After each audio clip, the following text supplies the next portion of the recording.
Great to speak to our good friend Steve Abromowitz once again. Steve, of course, is with the Mill Creek View Tennessee podcast. He is a part of an organized event coming up next week, sponsored by and presented by Brandon Lewis and Tennessee Conservative News. And both of these gentlemen join us on the show to talk about the scourge of illegal immigration and what we in Tennessee can do about it. Steve, welcome to the show. Brandon, welcome to the show. Glad to have you gentlemen on with us. Matt Murphy, glad to be here. How are you? Doing well. I'm glad to see that you guys are out and about next week regarding immigration, highlighting things that the state of Tennessee can do better and more of to stop illegal immigration in this state if our federal officials will not refuse to stop it at the southern border. Brandon, I want to start with you. Just talk to me about the impetus behind this organized rally and what you hope to accomplish as a result of it. I'll be brief. You know, we are a tuning fork at the Tennessee Conservative News for GOP primary voters all over the state as the largest alternative news publication. And when we do surveys with clients, or not clients, I'm thinking of my other business, we do survey with subscribers, that when they have to pick the number one issue they're concerned about being fixed at the state level, they pick illegal immigration at like 60% of the time as number one. And so that number one is critically important, but there's nothing really being done about it at the state level. When we ask our subscribers if they think that it's just a federal issue and that the state can't address it, which is what most rhinos will tell you, 99% of them, 99% in a 1,600 person survey agree with that. And you only have to have about 300, Matt, to be relevant in a statewide survey. I used to do that in politics. But since we founded our publication, you know, Bill Lee put that illegal immigration center in our backyard here in Chattanooga, Tennessee, where kids were molested and lost, and our reporting got it shut down. They've given professional licenses to illegals. That's the Republican supermajority in Bill Lee. They have brought bills to try to make illegal aliens police officers. That's William Lambert. Our reporting got that stopped. Dale Carr brought a bill that would have weakened E-Verify. We wrote an article. That bill got pulled before it ever got going. But every time there's been a bill to do the four things that we think would really stop illegal immigration in Tennessee, stopping the taxpayer funding of illegal immigration, which costs $577 million a year to Tennessee taxpayers, making E-Verify compulsory for all employment, cutting off the welfare benefits, and really penalizing the companies that mass transport illegals and putting them out of business in Tennessee. That's really what we need to be doing. And so we're having this Protect TN Borders rally to call attention to the fact that the GOP is not doing the will of the people. I so appreciate highlighting the issue because I do think there's it's one of my favorite phrases, Brandon, whistling past the graveyard. And I think there's a lot, even for good-minded people, there's a lot of whistling past the graveyard in the state of Tennessee with regard to this issue because it's easier to suggest that, you know, if we elect the right people on the federal level, we can accomplish the task that way as opposed to trying to tackle it and do the heavy lifting on the state level necessary to protect the citizens of the state of Tennessee and beyond. At the same time, there seems in your reporting on the story, and you have a much greater basis of understanding of this than I do, just based on my amount of time in Tennessee, there seems to be, and I don't want to put words in your mouth, but an insinuation of intent on the part of certain Republicans in leadership in Tennessee. In other words, it's not just that they choose to believe it's a federal issue. It's not just that they don't do the hard work to get these things passed and to go through the judicial process, because there would obviously be lawsuits as a result of some of this stuff, and that's fine. But that they actually want to do the opposite and they want to encourage illegal immigration. Is that, I mean, do you believe that? Know it to be true. Look at their track record.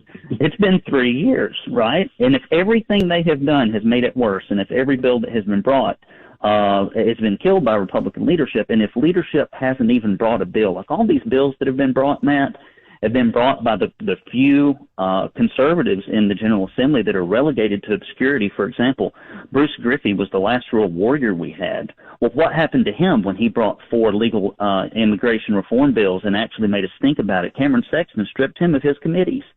And so when we see that 90+% of donations that come into Republican leadership's coffers, their campaign coffers, comes from outside of their district and from corporate special interests that see illegal aliens as another client and cheap labor. I mean, we don't really have a GOP in Tennessee, Matt. We have a COP. We have a corporately owned party. Between the lobbyist mechanisms, the corporate welfare, I mean, you can see they can call a special session to give Ford Motor Company $2 billion, even though it lost $2 billion in its electric vehicle division. But they can't call a special session or do anything to actually address the one issue that Republican primary voters care about. I mean, come on. So you're saying, Brandon, that Governor Bill Lee, for example, who was easily reelected the last time around, has pulled the wool over the eyes of this. I mean, so Tennessee voters are dumb to what his true intent is? I think they are largely misinformed, or I would say low information. You know, Matt, most people go vote out of a sense of civic obligation and duty because they feel guilty if they don't, and they feel like they can't complain if they don't. But I could go outside a polling place, even a polling place, and ask, or even a gas station, ask them, well, who's your state rep? Who's your state senator? And here's the other kicker. Name one meaningful piece of legislation that went through the Tennessee House last year. And I bet maybe only 1 out of 10 could even answer that question, because they're so caught up with watching 50 hours of not Fox News every week, listening to 200 hours of podcasts, reading the books, but they don't know what's going on right in their backyard, and they don't know what's going on in Nashville. I think most people see what Bill Lee does on social media, where he takes pictures of himself down at the border, where he says all these strong words, where he might even send a handful of troops down there, which is like peeing in the Atlantic Ocean. But you're saying, I don't mean to interrupt your train of thought, but you truly believe, Brandon, that all of that's performative, that he is just a complete liar, he's a snake in the grass, and all of that is just a lie. You believe that? If he authorized an illegal immigration center where kids were molested and lost, even though both sides of the House and the Senate opposed it, you can go look at the documentation.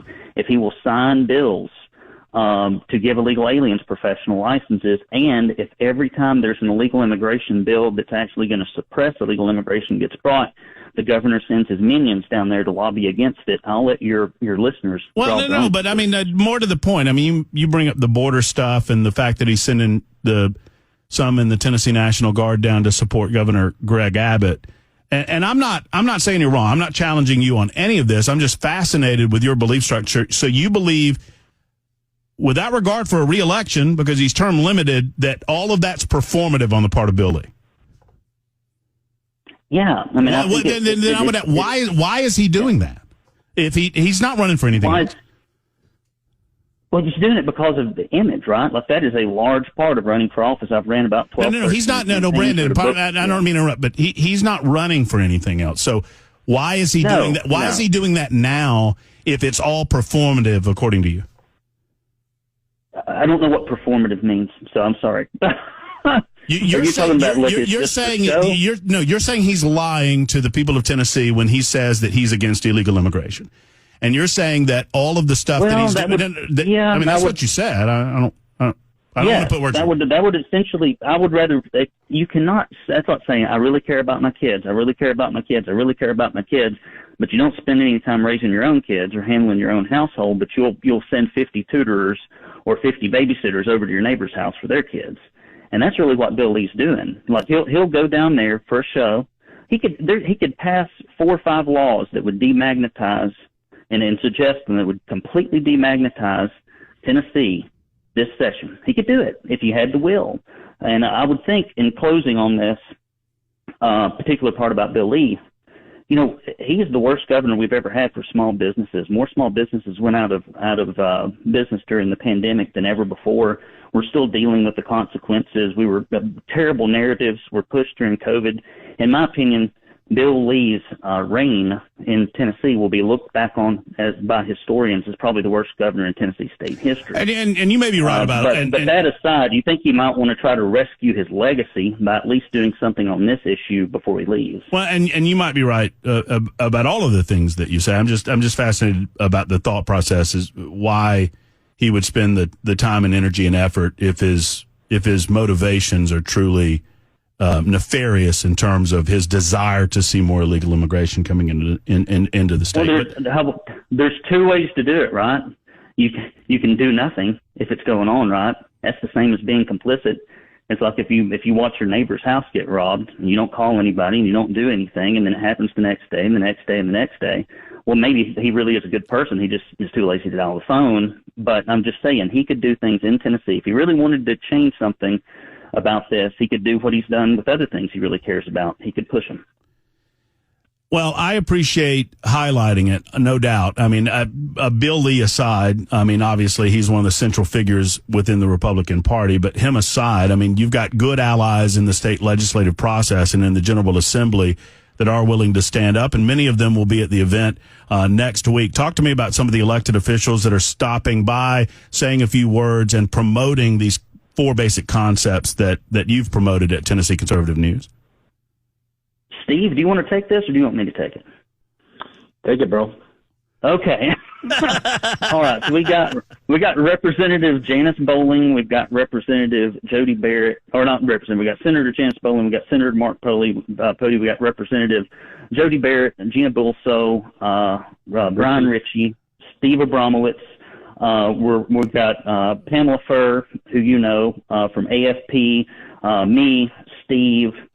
We've got Chris Spencer, who is running against Farrell Hale in the Senate as a Senate candidate, the conservative Senate candidate. So we're going to have a good group, and we've got Moms for Liberties coming out. They changed their legislation day to be there with us. So we're going to have a big crowd. We've already got like 250, almost 300 people registered, and I know we'll have more show up. I hope. You know, you never know how these things will go. But my hope is, Mr. Murphy, just like when Matt Walsh came down and gave Tennessee a black eye over the transgender surgeries, the leadership ran out into that limelight and passed the bill that they had killed that Janice Bowling had brought that would have stopped it 2 years ago. And sometimes these guys know what they need to do, and they know what's right. But if they're not politically embarrassed, they just don't do anything. They just don't do anything. And we've seen it time and time again. It's the same thing that happened with the medical freedom special sessions. They weren't going to do anything until people started raising hell. They were going to keep us locked up forever. And so we've just got to get ahead of this stuff if we want things to change. Well, I appreciate anything that will draw further attention to what's going on the southern border. I mean, I truly believe it's the most direct existential crisis that we face in Tennessee and around the country. If we dilute our ability to vote our conscience and elect those that will best represent us, whether it's been in the General Assembly or in the halls of the United States Congress in Washington, D.C., while they continue to dilute that and utilize our resources as a result, we continue to be the bearers of the brunt of that suffering. And Steve, let me ask you, I mean, obviously, your association with Brandon Lewis, your association with Mill Creek View Tennessee podcast, well established. Talk to me about what your hopes are, Steve, what you want to accomplish from the rally. I mean, obviously, we want to draw attention to this thing, but anything more specific for you? Yeah, I mean, thanks for asking. We have two people here, right? We got Brandon, who hyper-focus on the state of Tennessee, the borders of Tennessee. That's his deal. If you go to his website, you're going to see a lot of that. My perspective obviously comes from an out-of-towner. I've been here almost 2 years. I've been an observer of all things conservative, all things Tennessee, and that includes making mistakes that if you don't conservatize or republicanize them, it won't be the reddest of red states like it has been. For example, for the last 12 years, there's been a 52% decrease in the homeless veterans in the country, all right? That's my perspective, the country, not just Tennessee. But in the last year, we had a rise of 7.4% in veteran homelessness. Well, Tennessee spent $1 billion to house, educate, EMT. You go down the list. I got a beautiful graphic. I think I gave it to you last time we saw each other that shows $1 billion went to illegal immigrant services. that's money that shouldn't have been spent there. It could have been spent on vouchers for private schools. It could have been spent on anything. And so to Brandon's point about how Governor Lee and the legislature haven't done the right things, they've misallocated our funds, our taxpayer funds, on people who shouldn't be here. And what happens when you do that? Yes, it's not everybody. They're not 100% bad, but you're going to get somebody who moves from New York's custody to Georgia to join his gang member friend and bash in a woman's head on the University of Georgia campus. That's a crime that should never have happened because that person should not have been here, nor should his two brothers. In my new state, Tennessee, is to talk to the only people I know so far that represent these true conservative values: Matt Murphy, Chris Hand, and Pamela Furr, and Brandon Lewis. Where's the Tennessean? Where's ABC, NBC, CBS? Where are all the other people that are also citizens of Tennessee to say, let's not act like D.C. or California or Washington State, where in California, homeless people can get free health care and now free loans for housing while veterans are going homeless. Let's make everyone else act like Tennessee. But Tennessee first has to act like Tennessee, the truest and best republic that Thomas Jefferson said and had, a constitution that defends its citizens. That's why we volunteer, to keep it Tennessee. So that's why I'm involved. Brandon, I only wish that your rally was at a different time so I could be there. But sadly, I get it. I understand that you've got to attract the maximum amount of people. I have a little job to do while you'll be at the rally, but I will be there in spirit. Look, I look forward to perhaps talking about, time limitations prevent us from talking about some of the specifics of what you believe the 4 different things that we can do, and I think you've presented it on Tennessee Conservative News, the 4 different things that we can do as Tennesseans. I'm all in favor of the E-Verify. I want every employer. I know that small business owners say that it would be a burden on them. I'm sorry for that, but the importance of making sure that they're hiring legal aliens, legal aliens or legal people, legal citizens is far more important.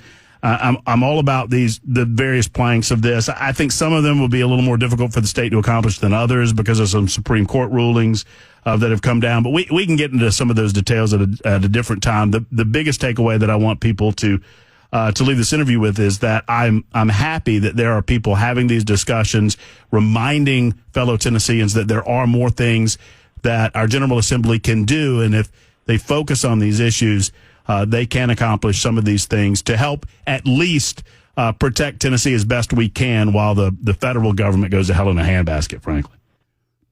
1 o'clock, March 20th, Capitol steps.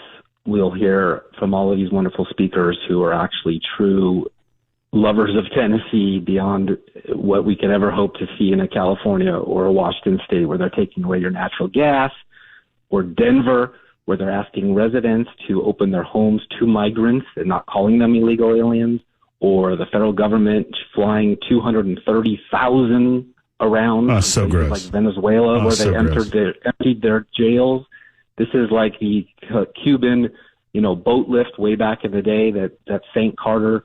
So Tennessee has a chance here to do the right thing, to be the most conservative, the most Republican state of all 50, and it's not hard. It isn't hard. It's polls very high. It's a win-win. Who knows the real reasons why they vote no for these things, but the answer is the voters want it. So come out on the 20th. I know it's middle of the day. You'll be working. Maybe send a remote and do it live. I'd love to see you. But bottom line is, if Tennessee doesn't do it, nowhere will. Brandon, thank you for stopping by. Let's get together sometime and we'll talk further about it and any other thing that you want to discuss. I appreciate getting to meet you via the phone, and we'll talk again, friend. Well, and for your listeners, listen, you've got a man here that is willing to actually talk about this issue on the airwaves. This is an untouchable subject, and only the real conservative hosts will even touch it in Tennessee. And so I appreciate you, Matt, for having the bravery and the courage to bring this to people's attention when so many others wouldn't. Well, I'm happy to. I mean, and even look, I am a big believer that if we agree on 99 out of 100 things, then we can advance the ball in terms of conservatism or libertarian. We can advance the ball for the benefit of the state of Tennessee far more so than those that are just going to sit on the sidelines and pretend they can't do anything about it. And that is why I appreciate your rally so much and why I appreciate the conversation so much. Thank you, Brandon. Amen, brother. Thank you, Steve. I appreciate you as well with Mill Creek View, and we'll see these guys next week on the 20th as they join so many down at the Capitol steps.